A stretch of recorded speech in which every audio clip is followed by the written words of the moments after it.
Palestine. The Palestine conflict, one of the most enduring and complex conflicts in modern history, began in the early 20th century with the rise of nationalist movements among Jews and Arabs in Palestine, leading to disputes over land and political control. The establishment of Israel in 1948, followed by successive wars and uprisings, has perpetuated the discord. In 2023, the conflict intensified dramatically. A surprise attack by Hamas on Israel in October triggered a massive military response from the Israel Defense Forces, IDF, resulting in a high-intensity air and ground campaign in Gaza. By early 2024, over 23,000 Palestinians had been killed in Gaza, marking the deadliest phase of violence since 1948. The IDF's operations have expanded across Gaza, and fighting with Hamas militants continues. The situation in the West Bank has also worsened, with escalating violence between Israeli settlers, the IDF, and Palestinian armed groups, leading to over 580 deaths by the end of 2023. In early August 2024, tensions reached a new peak with the death of Ismail Haniyeh, Hamas's top leader, in an airstrike in Tehran. Hamas, backed by Iran and its proxies, has accused Israel of the assassination and warned of severe retaliation, labeling the event as a dangerous escalation that threatens to undermine ongoing ceasefire talks between Israel and Hamas. Yemen and the Red Sea. The Yemen and Red Sea conflict is a multifaceted crisis rooted in regional and international tensions. The conflict began in 2015 when a Saudi-led coalition intervened in Yemen to restore the internationally recognized government ousted by the Houthi rebels. Despite various peace initiatives, including a significant UN-mediated truce starting in April 2022, the situation remains volatile. The Houthis, backed by Iran and its regional allies like Hezbollah and various militias, have increasingly targeted the Red Sea, targeting international shipping routes and Israeli interests. Since September 2022, the Houthis have threatened key maritime routes, and by October 2023, they had launched 14 drone and missile attacks on Israel's southern port of Eilat, alongside attacks on commercial vessels. This escalation has disrupted global trade, with around 30% of container trade and 12% of global oil transit passing through the Red Sea,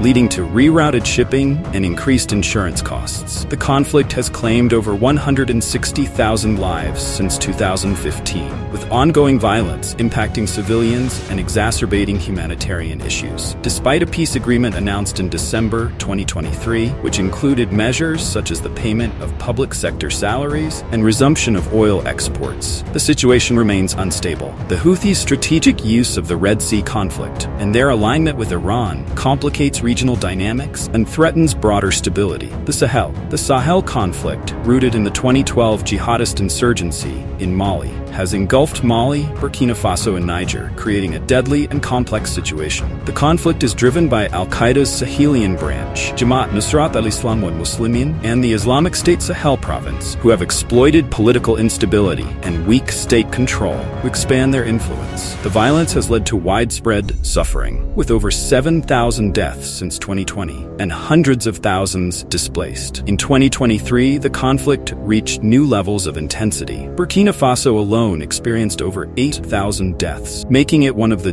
deadliest countries in the region. Conflict-related fatalities across the central Sahel rose by 38%, with Mali and Burkina Faso bearing the brunt. National military forces, local militias like the Volunteers for the Defense of the Homeland, BDP, and foreign mercenaries, particularly Russia's Wagner Group, have been implicated in mass atrocities, including indiscriminate killings and forced displacement. The situation is further complicated by the involvement of new technologies, such as drone warfare, which have intensified the violence. As military juntas in Burkina Faso, Mali, and Niger pursue aggressive counterinsurgency campaigns, the potential for further escalation is high, threatening to deepen regional instability and prolong civilian suffering. Ukraine. The Russia-Ukraine war, which began with Russia's large-scale invasion in February 2022, remains one of the most significant conflicts in Europe today. The conflict's roots lie in Zealand. This war stems from Russia's long-standing grievances and geopolitical ambitions, exacerbated by Russia's 2014 annexation of Crimea and subsequent conflict in the Donbas region. The 2022 invasion aimed to swiftly overthrow Ukraine's government, but faced unexpected resistance and remains deeply firmly entrenched as of mid-2024, with no sign of resolution. The conflict has revealed weaknesses in Russia's military logistics and defense capabilities, especially after Putin's appointment of a new defense minister in 2024. This change has raised concerns about Russia's ability to sustain its war effort. In the summer of 2024, Russia faces severe losses, with reports indicating over 500,000 Russian casualties since the war's inception. Despite enduring daily military casualties exceeding 1,000, Russia continues its campaign, bolstered by its autocratic regime, a tightly controlled media narrative, and its energy revenues, despite sanctions. President Vladimir Putin's strategy includes waiting to see if former U.S. President Donald Trump, who is critical of Ukraine aid, returns to power, which could potentially alter U.S. support. Ukraine, meanwhile, remains resolute in its fight for sovereignty. Public support for the war is high, driven by a nationalistic desire to repel Russian aggression. Ukrainian forces have maintained their operational capability, bolstered by recent successes, including effective strikes on Russian territory and significant morale boosts from counteroffensives. Ukraine's leadership has stated that it will not enter negotiations unless they ensure a secure, independent future, a position that complicates diplomatic efforts. International support has been crucial for Ukraine but faces challenges. U.S. aid, vital for Ukraine's defense, is hindered by domestic political disputes, while European support remains inconsistent, with both sides holding incompatible goals. Russia seeking to consolidate gains and potentially regroup for future offensives, and Ukraine demanding protection against further invasions. The prospects for a negotiated settlement remain slim. The conflict is likely to persist, impacting both sides and global stability. Myanmar. The Myanmar conflict, ignited by the military coup on February 1, 2021, has escalated into a severe crisis. The coup, which deposed the democratically elected government of Aung San Suu Kyi, sparked widespread protests and led to a significant armed resistance. By late 2023, this resistance, which includes newly formed militias and established ethnic armed groups, achieved major successes. The Three Brotherhood Alliance seized multiple towns and military positions in northern Shan State, disrupted key trade routes, and captured significant military equipment. In response, the Myanmar military employed brutal tactics, including airstrikes and artillery, which exacerbated civilian suffering and extended violence to previously peaceful areas. The conflict has led to over 2.5 million internally displaced people and widespread humanitarian distress. Despite these developments, the military junta continues to maintain control, although facing pressure on multiple fronts. The junta's brutal tactics and the fractured nature of the resistance complicate prospects for a swift resolution. The conflict has devastated Myanmar's infrastructure, economy, and social fabric,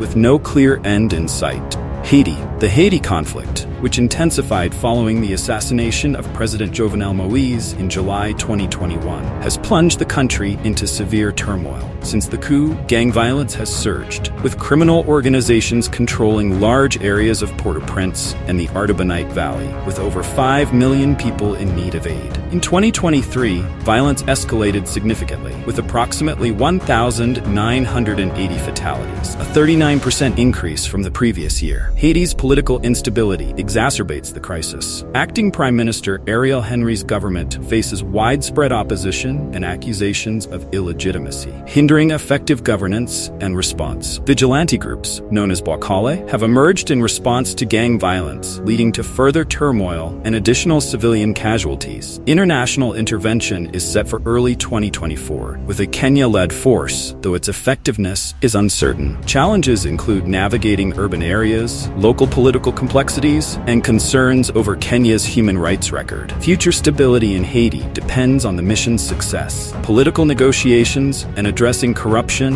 and law enforcement issues. Without significant reforms, violence and instability are likely to continue.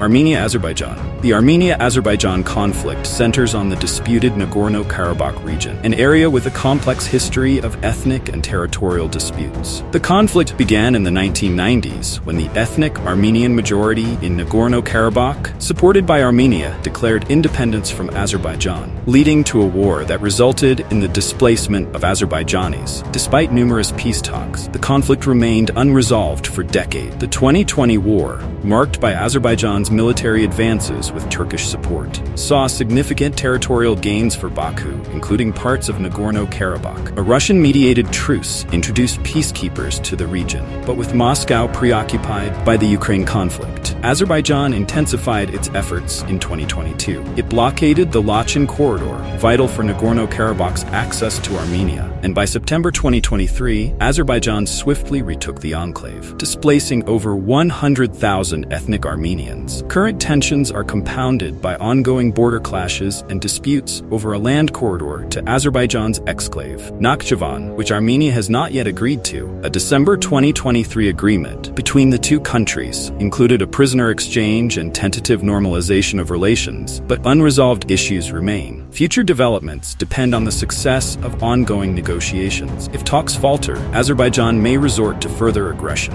potentially destabilizing the region further and drawing international condemnation. Ethiopia. The Ethiopia conflict is rooted in long-standing ethnic tensions and political instability. The conflict intensified in November 2022, when a brutal war in the Tigray region between Tigrayan rebels and federal forces, alongside Amhara militias and Eritrean troops, resulted in widespread devastation. The fighting led to hundreds of thousands of deaths and a severe humanitarian crisis. The war saw Tigrayan forces nearly reach Addis Ababa before a peace agreement was reached, temporarily alleviating the situation in Tigray. However, stability proved elusive. In August 2023, Amhara rebels, discontented with the federal government's handling of the conflict and territorial disputes, seized parts of their region before being repelled. The Amhara conflict stems from grievances over territorial claims and perceived government favoritism towards other ethnic groups, particularly the Oromos. Abiy Ahmed's government faces ongoing insurgencies from Oromo nationalists and challenges in managing the complex inter-ethnic relations within Ethiopia's powerful regions. The conflict is further complicated by Eritrea, whose president Isaias Afwerki is displeased with Abiy's Tigray deal, as Eritrean troops remain on Ethiopian soil despite the peace agreement. Abiy's recent assertion of Ethiopia's historical claims to the Red Sea has also heightened regional tensions, potentially risking conflict with Eritrea. Looking ahead, Ethiopia's future stability depends on resolving these internal conflicts, managing ethnic rivalries, and addressing economic distress. Without substantial progress in peace negotiations and inter-ethnic reconciliation, the risk of further violence and instability remains high.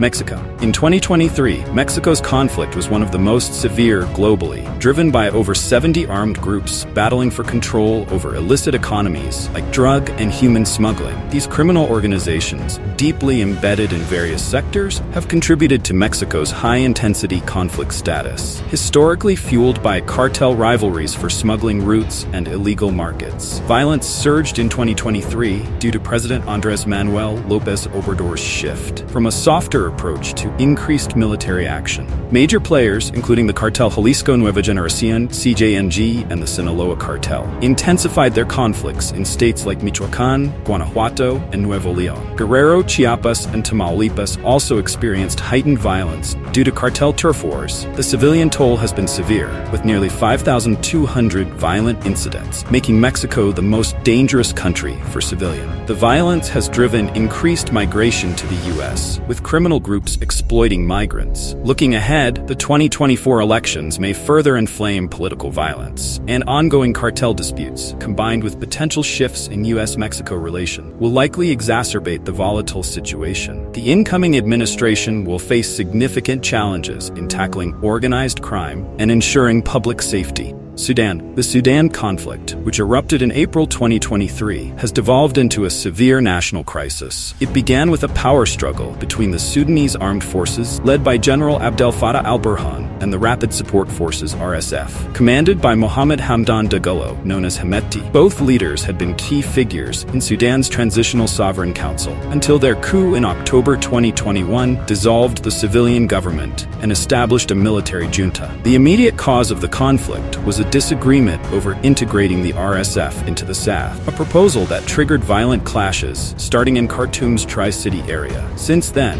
the RSF has fortified its control in Khartoum and captured significant territories in Darfur, North Kordofan, and parts of West Kordofan. The conflict has led to over 13,000 reported deaths and displaced more than 7 million people, causing a severe humanitarian crisis marked by allegations of ethnic cleansing and widespread human rights abuses. The SAF, which has relocated its command to Port Sudan, faces mounting challenges as the RSF consolidates its gains. The RSF's recent successes include the capture of Jabal Alia and continued advances toward Wad Madani and Sennar. In Darfur, the RSF and allied Arab militias have committed mass atrocities, including the massacre of over 800 people from the Masalit community, leading to accusations of a coordinated ethnic cleansing campaign. International involvement has further complicated the situation. The RSF reportedly receives support from the United Arab Emirates, while the SAF is backed by Egypt. Peace efforts have stalled, with recent negotiations failing and the UN mission terminated as the RSF continues to expand its control, including recent advances toward Wad Madani and Sennar, and the SAF relocates its command to Port Sudan. The future remains uncertain. Without a comprehensive and inclusive peace process, Sudan risks prolonged instability with significant implications for the Sahel, the Horn of Africa, and the Red Sea region.